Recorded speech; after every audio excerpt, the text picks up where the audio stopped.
গল্পের শুরুতেই আমরা সাইমন নামের এক ছেলেকে দেখতে পাই। সে জিহা নামের একটি ভূগর্ভস্থ গ্রামে থাকে। এই গ্রামের মানুষদের কাছে সূর্যের আলো যেন শুধু গল্পের কোনো কল্পকাহিনী, কারণ তারা কখনো খোলা আকাশ কিংবা সূর্যের আলো দেখেনি।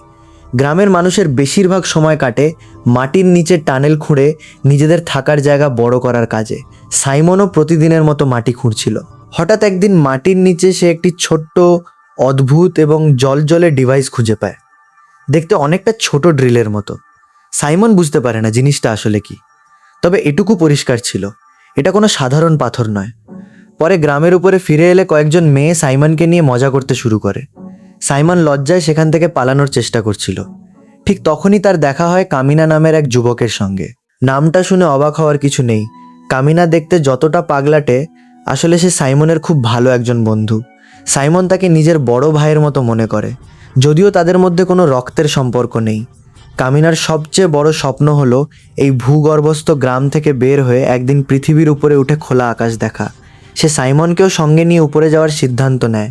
দুজন মিলে কয়েকটি শূকর ব্যবহার করে উপরে ওঠার চেষ্টা করে, কিন্তু গ্রামের চিফ তাদের ধরে ফেলে। শাস্তি হিসেবে কামিনাকে জেলে পাঠানো হয়, আর সাইমনকে আবার তার মাটি খোঁড়ার কাজে ফিরিয়ে দেওয়া হয়। কিন্তু এবার মাটি খুঁড়তে গিয়ে সাইমন এমন একটি জিনিস খুঁজে পায় যা দেখে সে একেবারে হতবাক। মাটির নিচে লুকিয়ে ছিল একটি বিশাল পাথরের মুখ, আর তার ভেতরে জ্বলছিল অদ্ভুত সব আলো। সাইমনের মনে হয় এই জিনিসটির সঙ্গে তার পাওয়া সেই ছোট ড্রিলটির কোনো না কোনো সম্পর্ক অবশ্যই আছে। সে দ্রুত কামিনাকে জেল থেকে বের করে এনে এই রহস্যময় জিনিসটি দেখাতে যায়, কিন্তু ঠিক তখনই গ্রামের চিফ আবার তাদের ধরে ফেলে। এরপর হঠাৎ ধাম্মাম, এক বিশাল বিস্ফোরণে গ্রামের ছাদ ভেঙে যায় এবং একটি বিশাল রোবট সরাসরি গ্রামের ভেতরে এসে পড়ে। চারদিকে আতঙ্ক ছড়িয়ে পড়ে। ঠিক সেই সময় একটি মেয়ে সেখানে এসে হাজির হয়। তার হাতে বিশাল একটি স্নাইপার রাইফেল। সে রোবটটির দিকে একের পর এক গুলি ছুড়তে থাকে। সাইমন আর কামিনাও গ্রামের মানুষদের বাঁচানোর জন্য রোবটটির বিরুদ্ধে লড়াই করার চেষ্টা করে, কিন্তু এত বড় রোবটের সামনে তাদের কোনো সুযোগই ছিল না। তখন সাইমনের মনে পড়ে যায় মাটির নিচে পাওয়া সেই রহস্যময় পাথরের মুখটির কথা। সে কামিনা ও রাইফেল হাতে থাকা মেয়েটিকে নিয়ে সেখানে যায়। মেয়েটি নিজের পরিচয় দেয়, তার নাম ইয়োকো। ঠিক তখনই সাইমনের হাতে থাকা ছোট ড্রিলটি আলো দিতে শুরু করে। সাইমন বুঝতে পারে এই ড্রিলটির সঙ্গে পাথরের মুখটির কোনো গভীর সম্পর্ক রয়েছে। কিন্তু সমস্যা হলো, সাইমন ভয়ে কাঁপছিল।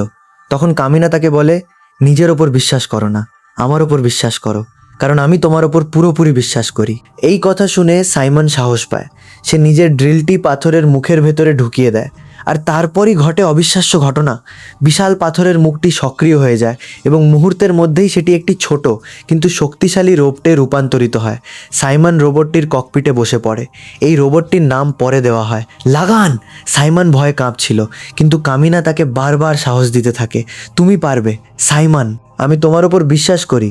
শেষ পর্যন্ত সাইমন লাগানকে নিয়ন্ত্রণ করতে সক্ষম হয়। সাইমন ও কামিনা একসঙ্গে আক্রমণ চালিয়ে বিশাল শত্রু রোবটটিকে পরাজিত করে।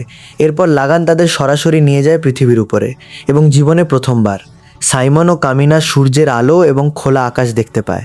যে আকাশ দেখার স্বপ্ন তারা সারা জীবন দেখেছিল, সেটি অবশেষে তাদের চোখের সামনে। কিন্তু এই সুন্দর মুহূর্ত বেশিক্ষণ স্থায়ী হয় না। হঠাৎ লাগান নিয়ন্ত্রণ হারিয়ে নিচে পড়তে শুরু করে। ধপাস করে মাটিতে পড়ার সময় সাইমন সরাসরি ইয়োকোর ওপর গিয়ে পড়ে। সাইমন লজ্জায় একেবারে শেষ, কিন্তু ইয়োকোর তেমন কোনো সমস্যা হয় না, বরং মনে হচ্ছে এর মধ্যেই সে সাইমনের প্রতি একটু আকৃষ্ট হয়ে গেছে। তবে তাদের সামনে তখন আরও বড় বিপদ অপেক্ষা করছিল, কারণ তাদের পেছনে দাঁড়িয়েছিল দুটি বিশাল গনম্যান। এই রোবট দুটি ছিল সেই রোবটটির সঙ্গী, যেটিকে তারা কিছুক্ষণ আগেই পরাজিত করেছিল। তারা সঙ্গে সঙ্গে আক্রমণ শুরু করে। সাইমন ভয় লাগান নিয়ে পালাতে শুরু করে, কিন্তু কামিনা তাকে থামিয়ে বলে, এভাবে পালিয়ে কতদিন বাঁচবে? কামিনা নিজেই একটি তলোয়ার নিয়ে শত্রু গনম্যানের বিরুদ্ধে লড়াই করতে যায়, কিন্তু ধাতব রোবটের বিরুদ্ধে সাধারণ তলোয়ার দিয়ে কি বা করা সম্ভব? শত্রু রোবটটি কামিনাকে প্রায় পিষে ফেলতে যাচ্ছিল। ঠিক তখন সাইমন তার জীবন বাঁচায়। কামিনা বুঝতে পারে শুধু পালিয়ে গেলে হবে না, তাদের লড়াই করতেই হবে। ঠিক তখন ইয়োকো তার স্নাইপার দিয়ে গুলি চালিয়ে যেতে থাকে, কিন্তু হঠাৎ লাগানের শক্তি শেষ হয়ে যায় এবং সবাই নিচে পড়তে শুরু করে। ঠিক তখনই দূর থেকে প্রচণ্ড গুলির শব্দ শোনা যায়। ইয়োকোর বন্ধুরা সেখানে এসে পৌঁছেছে। তারা দুই গনম্যানের ওপর একসঙ্গে আক্রমণ শুরু করে। অসংখ্য গুলির আঘাতে একটি গনম্যান শেষ পর্যন্ত মাটিতে পড়ে যায়, কিন্তু তখনই তার ককপিট থেকে বেরিয়ে আসে এক অদ্ভুত প্রাণী। এরা হলো বিস্টম্যান, অর্থাৎ এই গনম্যানগুলো আসলে শুধু রোবট নয়, এগুলোর ভেতরে বিশেষ ধরনের মানবসদৃশ প্রাণী পাইলট হিসেবে থাকে। একজন বিস্টম্যানকে অন্য গনম্যানটি তুলে নিয়ে সেখান থেকে পালিয়ে যায়। ইয়োকো জানায় এই বিস্টম্যানরা সাধারণত দিনের বেলায় আক্রমণ করে এবং রাত হলে সরে যায়। পরদিন তারা সেই ধ্বংস হয়ে যাওয়া গনম্যানটির ধ্বংসাবশেষ নিয়ে গবেষণা করার সিদ্ধান্ত নেয়। কিন্তু সমস্যা হলো, লাগান আর চালু হচ্ছে না। সাইমনের ছোট ড্রিলটিই যেন লাগানের চাবি বা ইগনিশন হিসেবে কাজ করে। হঠাৎ ইয়োকো সাইমনের একেবারে কাছে চলে আসে। সাইমন লজ্জায় ও নার্ভাস হয়ে যায়, আর ঠিক তখনই ড্রিলটি আবার জ্বলে ওঠে। লাগান আবার সক্রিয় হয়ে যায়। এরপর সবাই ইয়োকোর গ্রামের উদ্দেশ্যে রওনা দেয়।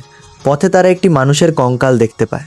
বোঝা যায় ওই ব্যক্তি গনম্যানের সঙ্গে লড়াই করতে গিয়ে মারা গিয়েছিল। তারা তাকে সম্মানের সঙ্গে কবর দেয় এবং আবার যাত্রা শুরু করে। ইয়োকো জানায় তাদের গ্রামের নাম লিটনার। এই গ্রামও একসময় ভূগর্ভে ছিল, কিন্তু একটি বড় বিপর্যয়ের কারণে তাদের উপরে উঠে আসতে হয়েছিল। আর উপরে আসার পর থেকেই তারা নিয়মিত বিস্টম্যান ও গনম্যানের আক্রমণের শিকার হচ্ছে। গ্রামে পৌঁছানোর পর সবাই বিশ্রাম নিতে থাকে। সেই রাতে কামিনা একটি স্বপ্ন দেখে। স্বপ্নে সে ছোটবেলায় তার বাবার সঙ্গে প্রথমবার পৃথিবীর উপরে এসেছিল। তার বাবা তাকে সেখানে রেখে বলেছিল, তুমি যখন এতটা শক্তিশালী হয়ে উঠবে যে নিজে নিজে উপরে আসতে পারবে, তখন আমি আবার তোমার সঙ্গে দেখা করতে আসব। কামিনার বাবা তাকে কথা দিয়েছিল তারা আবার একদিন দেখা করবে, কিন্তু বাস্তবতা ছিল আরও নির্মম। পরদিন সকালে গ্রামে আবার গনম্যানের আক্রমণ হয়। সাইমন লাগান চালু করার চেষ্টা করছিল। হঠাৎ তার চোখে পড়ে একটি কমলা রঙের গনম্যান। সাইমন তাকে চিনতে পারে। এটাই সেই গনম্যান যে বহু বছর আগে মাটির নিচে ধস সৃষ্টি করেছিল এবং সেই ঘটনায় সাইমনের বাবা মা মারা গিয়েছিল। এই স্মৃতি সাইমনের ভেতরে তীব্র আবেগ তৈরি করে, আর সেই আবেগের কারণেই লাগান আবার সক্রিয় হয়ে যায়। কামিনা সিদ্ধান্ত নেয় এবার সে ওই কমলা গনম্যানের বিরুদ্ধে লড়বে। সাইমন ও ইয়োকোর সাহায্যে কামিনা গনম্যানটির ওপর উঠে পড়ে, কিন্তু প্রথমে সে সেটিকে নিয়ন্ত্রণ করতে পারে না। অন্য গনম্যানগুলো কমলা গনম্যানটির ওপর আক্রমণ করতে থাকে। এক পর্যায়ে কামিনা মাটিতে পড়ে যায়। তার সামনে একটি কঙ্কাল দেখতে পায়। হঠাৎ তার নিজের অতীতের কথা মনে পড়ে যায়। তার আবেগ তীব্র হয়ে ওঠে, আর ঠিক তখনই গনম্যানটি সক্রিয় হয়ে যায়। তখন বোঝা যায় এই গনম্যানগুলো শুধু যন্ত্র নয়, এগুলো তাদের পাইলটদের আবেগ ও মানসিক অবস্থার সঙ্গেও সংযুক্ত। কামিনা প্রচণ্ড রেগে যায়। সে শত্রুদের বিরুদ্ধে পাল্টা আক্রমণ শুরু করে এবং সাইমনের জীবন বাঁচায়। এরপর কামিনা লাগানকে ব্যবহার করে শত্রুদের মাঝখান দিয়ে ড্রিলের মতো আক্রমণ চালায়। এক আঘাতেই কয়েকটি শত্রু গনম্যান ধ্বংস হয়ে যায়। কামিনা তার নতুন গনম্যানটির নাম দেয় গারেন।